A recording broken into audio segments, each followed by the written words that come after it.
Good evening, ladies and gentlemen. Good evening, Mr. President. Thank you. Okay, this is President's News, the 4th of June. We've got quite a lot of results to go through from a busy weekend. The usual coverage of volunteers, other news, bonus ball, etc. First, I'd like to start with some club records. We have 4 new club records from the past week.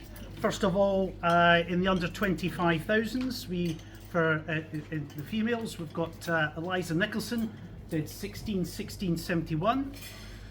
Same distance, but the under 17 men. Joe Skeins scored 15:01:88. A different age group entirely, sorry Clem, but in the M65s, Clem scored 68.6 for the 400 metres.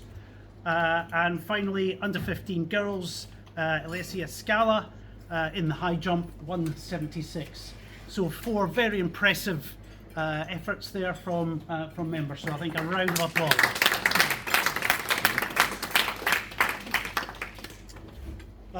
Into some of the results in detail, but before I do so, just a comment on Amelia Adesi, the Pickering Memorial International. Amelia was selected to represent England at Loughborough on the 1st of June in the shot. And England team athletes were up against throwers from other nations, including Switzerland, Sweden, Italy. And Amelia, who's just 15, competed and won the under 18 grouping with a throw of 15:20.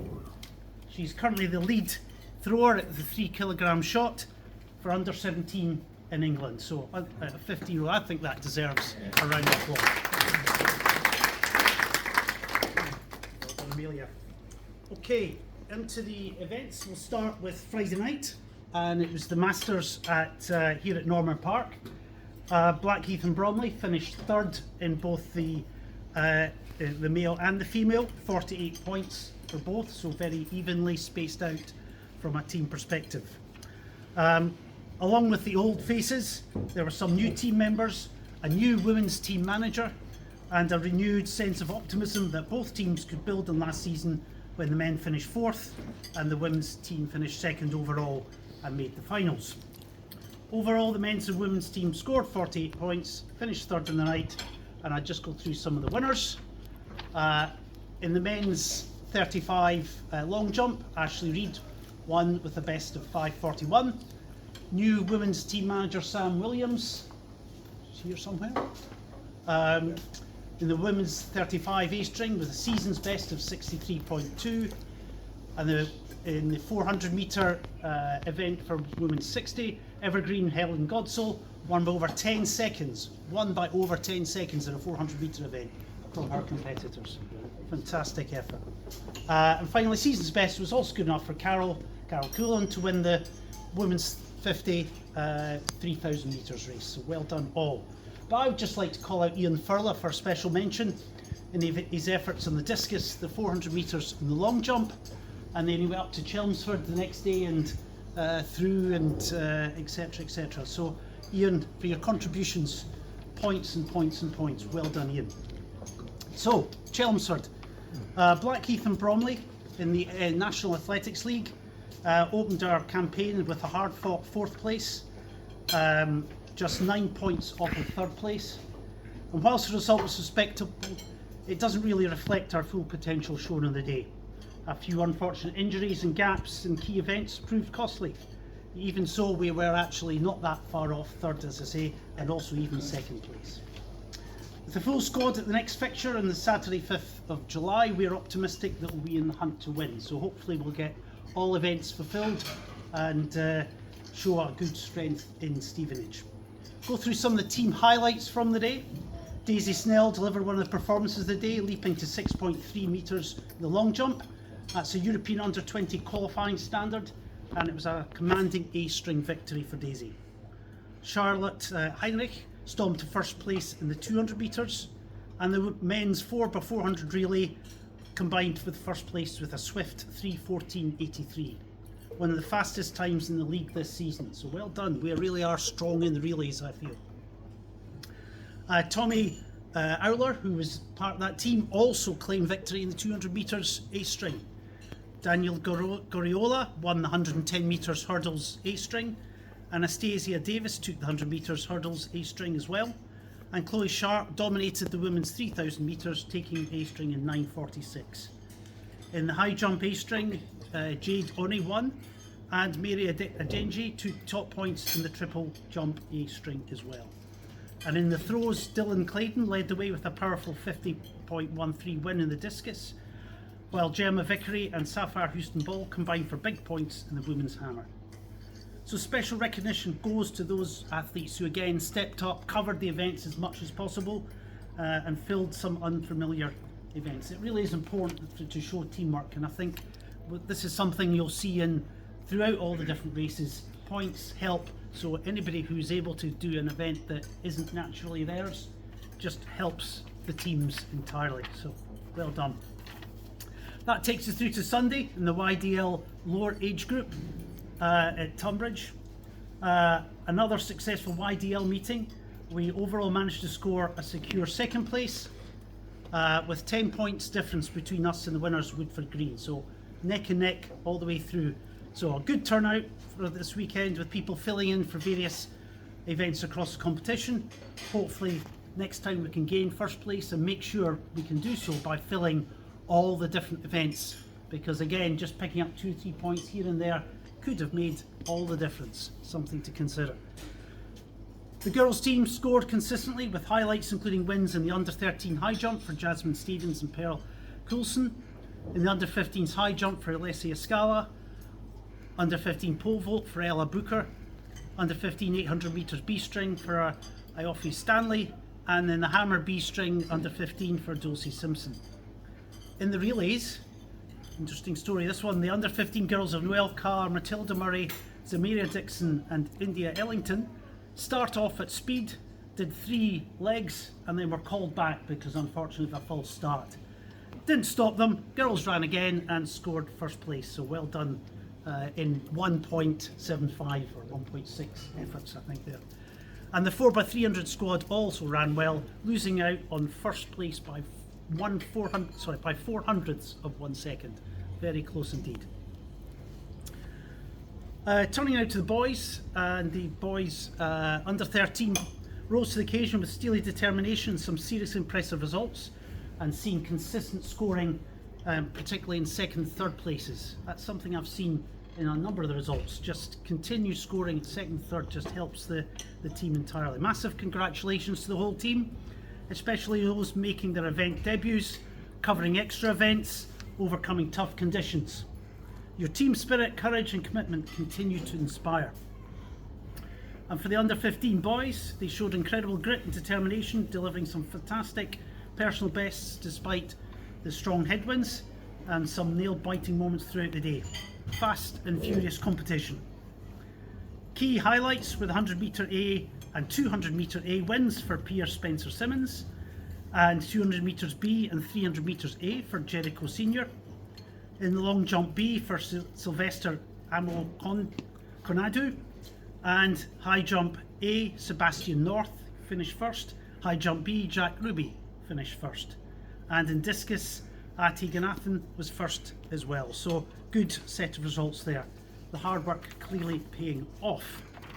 So well done to all the track and field efforts. Maybe moving on now to the walks. So Saturday saw the 3 Blackheath and Bromley walkers taking part in the Ken Livermore 10K. 2 walkers continuous relay.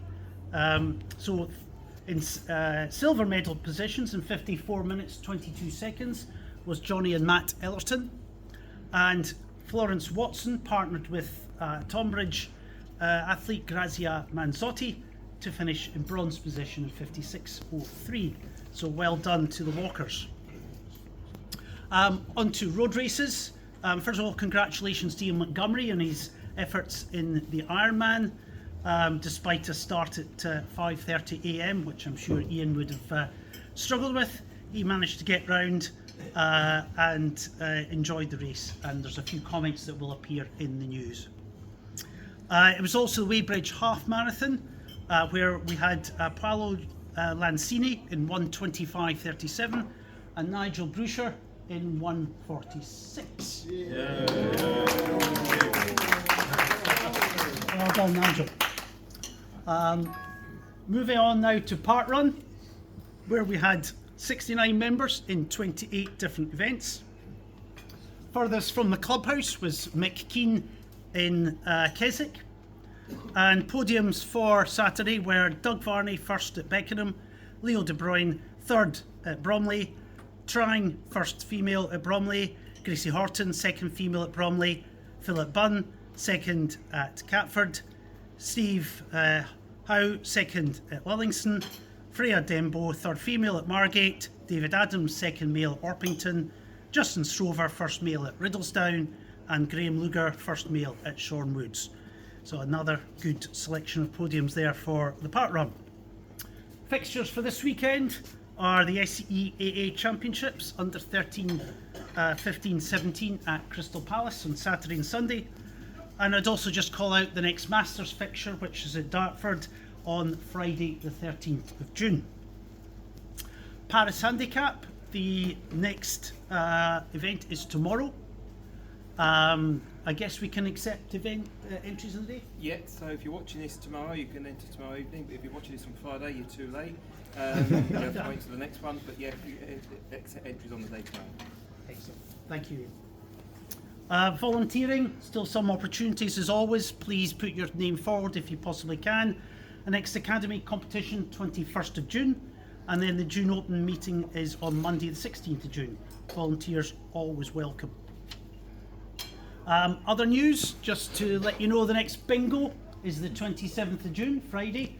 So please get your entries, table entries to Alice if you can, Friday the 27th of June.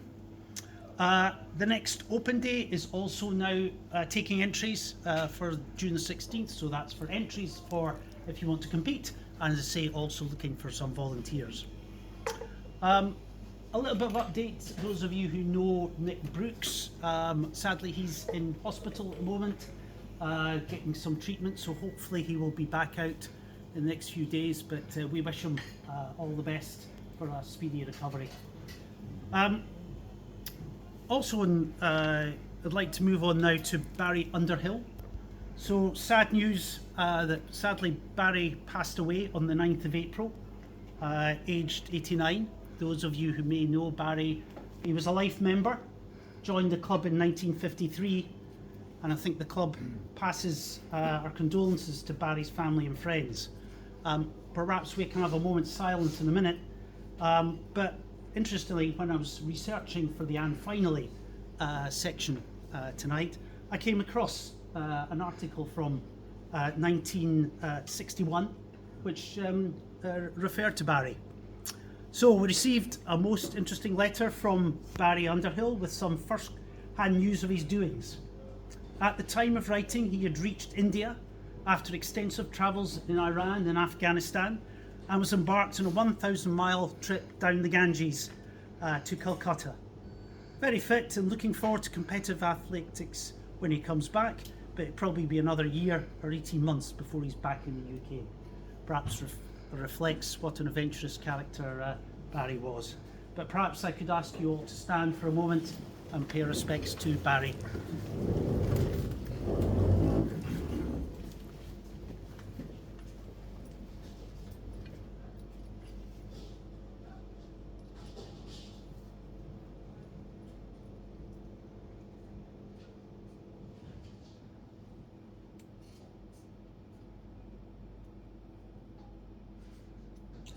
Thank you.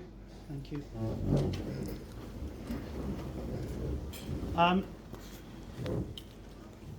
Is there any other business before I close with the bonus ball and a pending birthday announcement? Okay. The bonus ball for last week was won by Tim Ayres. Tim, if you hear this, we expect you to come down and pick up your prize next week. And a birthday announcement, or two birthday announcements, but unfortunately they're up here. So John and Maz Turner, it's their birthday today when they would be 75. So I look forward to a recitement of happy birthday when they're back, albeit a bit delayed. But if you're listening, John and Maz, happy birthday. And that is news.